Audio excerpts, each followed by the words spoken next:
Saat ini, para pemimpin milenial mendapat angin segar. Nadiem Makarim plus 7 milenial diangkat menjadi staf khusus Pak Jokowi. Dan ada banyak tokoh milenial mulai menunjukkan posisi strategis ke depannya. Sebagai pengingat, kaum milenial adalah mereka yang lahir di antara tahun 1981 hingga tahun 2000. Generasi baby boomers lahir tahun 1946-1964. Dan generasi X, generasi seniornya generasi milenial adalah lahir tahun 1965 hingga tahun 1980. Secara umur, kaum milenial kini seharusnya sudah menduduki level kepemimpinan tengah dan atas dalam sebuah organisasi, managerial level. Ini posisi penting di banyak organisasi. Sebentar lagi akan makin banyak pemimpin milenial yang menduduki posisi-posisi teratas dalam organisasi, seperti di kementerian, dirjen, gubernur, bupati, CEO, direktur, general manager, bakal menjadi sebuah kepastian karena adanya tuntutan perubahan dahsyat dan ekstrim serta super cepat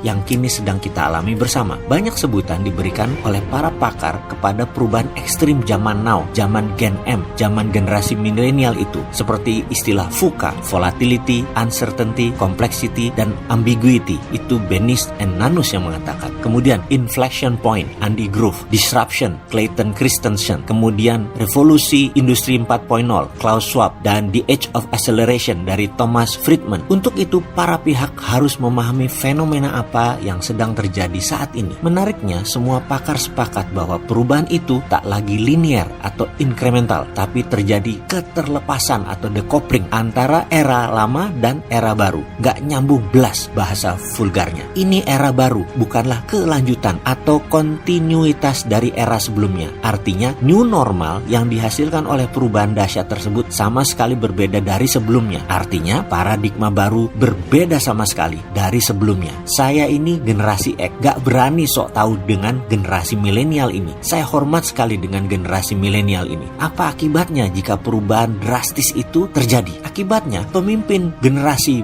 baby boomers dan generasi X yang begitu mumpuni bergumul dengan tantangan-tantangan era lama menjadi tidak relevan lagi di era baru yang kini kita sedang hadapi. Kearifan atau wisdom, gaya kepemimpinan atau leadership style, kompetensi, nilai-nilai, perilaku atau behavior, habit yang begitu ampuh menjadi solusi di era lama kini mandul alias tidak mempan lagi menyelesaikan persoalan-persoalan kekinian di era baru. Ada beberapa alasan kenapa para pemimpin baby boomers dan generasi X harus mulai legowo untuk menyerahkan tampuk kekuasaannya kepada para pemimpin milenial agar organisasi lebih cakap dan bisa keluar dari kemelut perubahan ekstrim di era baru. Karena generasi X dan generasi baby boomer yang saat ini memimpin negara dan kaum politikus, otak Anda sekali lagi tidak relevan dengan kemajuan dunia yang saat ini dihadapi oleh kaum milenial. Jadi bukan saja perusahaan yang bermasalah, kepemerintahan pun saat ini bermasalah. Siap-siap serahkan tampuk kekuasaan ke generasi milenial.